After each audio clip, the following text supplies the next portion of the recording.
Most of you watching this are aware that the purported shooter, Adam Lanza, had an older brother, Ryan Lanza. Ryan was reported to be employed by the accounting firm Ernst & Young at the time of the Sandy Hook incident. I touched on Ryan earlier, just briefly, but it's worth learning a bit more about him as it relates to another anomaly. To begin with, the initial reports of the Sandy Hook event cited anonymous sources as claiming the perpetrator was one Ryan Lanza. The gunman was identified at 11:28 as, again, 24-year-old Ryan Lanza of New Jersey. They're also going to locations associated with the shooter, not just directly associated with Ryan Lanza, his residence, and they're looking for a location in New Jersey there. Cops have identified the shooter as a 24-year-old man, Ryan Lanza. We have just now confirmed apparently the shooter is identified. He is 20-year-old Ryan Lanza.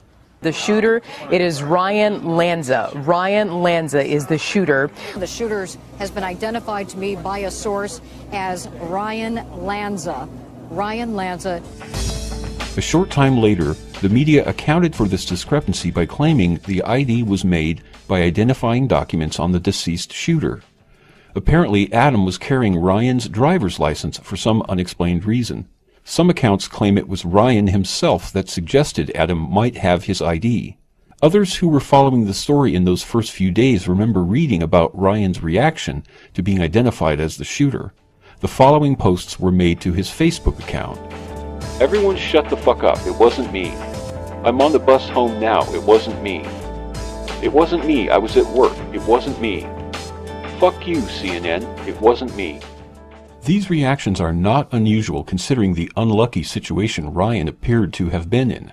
Not to mention that, following the media's false report, Ryan reportedly received a number of death threats through social media. Ryan was reportedly living with either his girlfriend or a roommate in Hoboken, New Jersey, while Adam reportedly lived with his mother, Nancy. Ryan reportedly stated he hadn't seen or spoken to his younger brother in about 3 years at the time of the event. Later, on the day of the supposed shooting, Ryan was taken into custody for what they claimed was his own protection. I can't locate anywhere in the official report details of an interview between Ryan and law enforcement officials. However, there are Hoboken police and FBI records that contain some details of the arrest of Ryan and a very detailed interview from the day of the event, but the name of who's being interviewed is redacted. Still, because the details given are so specific and appeared to come from someone with intimate knowledge of the Lanza family, it's a fair assumption that the person being interviewed is Ryan. Another document refers to one of the interviewees on that day having an alibi. Someone that morning had made a purchase at a Dunkin' Donuts using their credit card, which from their use of the word alibi seems to have satisfied investigators that they were not directly involved in the shooting. It's worth noting that there were other unusual reports in those first few days, including that he lived with his father, Peter Lanza, that his girlfriend and a friend were missing, and that his father was found dead in his home, but not his home in Stamford, a home in Hoboken. Outside of the initial blitz of Facebook posts and the media's reporting of Ryan in those first few days, nothing else about Ryan has been reported. Sure, there have been blogs posting questions like, "What happened to Ryan?" or "Is Ryan still in custody?" But nothing has been reported about Ryan's current status. Does he still work for Ernst & Young? Does he still live in Hoboken? Has anyone seen or heard from him in recent months? Even more unusual is that Ryan himself hasn't emerged to give a statement.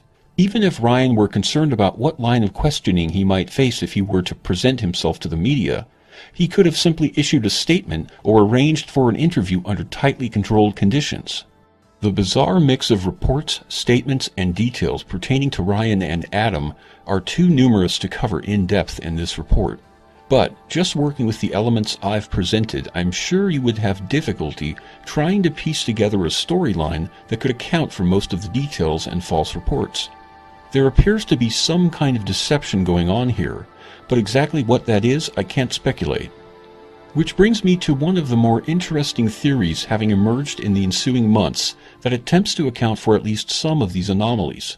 It is being speculated by some that the persons being reported as Adam and Ryan Lanza are actually the same person. Having researched this case since the day of the event, I admit that I cannot refute the theory and remain open to it. Most who posit the theory speculate that Ryan was once named Adam and changed his name sometime around 2009. Still, others simply theorize that Adam never existed at all, a theory that, if true, would pose a real problem for authorities involved in the case. This, the last of my 3 segments, though, is about a strange event that occurred in late December of 2012 relating to Ryan. Sometime soon after the shooting event on the 14th, a Facebook account was created that purported to be that of Ryan Lanza. Subsequent to that, a reporter from the New York Post contacted the account holder, which somehow led to what the New York Post reported as a Facebook interview. The Post wasted no time in running with the story and reported some of what was said by Ryan. "I am a victim. I lost my mom and brother. I will miss you, bro. I will always love you as long as I live." They reported that Ryan posted a picture of Adam with the following message: "Rest in peace, Adam Peter Lanza." The problem with all of this is that it was a complete hoax. Ryan had reportedly shut down his Facebook account almost immediately after the event. Countless Facebook and other social media pages were then created by persons other than Ryan. Just days after the Post ran their story, they were contacted by Errol Cockfield of the public relations firm Edelman, which happens to be the world's largest public relations firm. Acting as a spokesperson for the Lanza family, he issued a statement on their behalf that chalked the whole thing up to the unfortunate result of a poor editorial process. Boy, that's putting it mildly. Thanks to the New York Post, other publications picked up their story, including Huffington Post, the UK Telegraph, TMZ, and others. They must have assumed, as many would, that editors at the Post had verified the reporter's story, especially in light of the hair-trigger reporting that had plagued the story just days earlier. What bothered some wasn't the fact that the Post screwed up and ran with a totally illegitimate story. It was the way in which they handled the recovery from their blunder. First, rather than retract the story and remove it from their website, they chose instead to simply update the story. In other words, they kept the full text of the totally fabricated story and simply noted that it was a hoax, to which, when read, would prompt the reader to ask, "Why the hell am I reading this?" The story remains plastered throughout the internet, linking back to the Post story as any reputable news outlet would. Next, the Post couldn't resist making a last-ditch effort to deflect the blame onto those who would shamelessly reprint their story. In the Metro section, they ran a brief update they called Twisted Fake on Facebook. The last sentence reads, "The bogus posts and instant message chats were reported by news outlets, including the Post," which implies they were no more responsible than any of their syndication partners. Someone needs to inform the author, Chuck Bennett, that the Post doesn't just reprint the work of others. Sometimes they break real scoops, even if it is all make-believe. If that all wasn't weird enough, there's the matter of the public relations firm that issued the statement denying that Ryan had any communication with the Post. As I mentioned, the firm Edelman was somehow retained by the Lanza family to handle this issue and potentially others. They are the largest PR firm, and their niche is big business, not representing two guys looking to maintain their privacy. Representing Edelman on behalf of the Lanzas is Errol Cockfield. Errol is an interesting character. He doesn't strike me as being the company's top agent, but he certainly has his share of sticky situations under his belt. The woman that was mentioned in the Post piece today, when asked by a reporter from the Post, this $1,000 payment, did you work for, at any time did you work for Patterson? She said, no, I hardly know him. And yet there's a $1,000 payment to her. How do you reconcile that? Well, I think this has been a very emotional time for some of the folks involved in these inquiries, and as I mentioned before, there's been an effort to sort of reconstruct history. You may not remember where you were in 2002, every period for the year 2002 or 2003. He was press secretary to New York governors Eliot Spitzer and David Paterson during the periods of scandal for both. He was chief of staff to the New York State Democratic Conference and was press secretary for the Empire State Development Corporation, New York's primary economic development agency.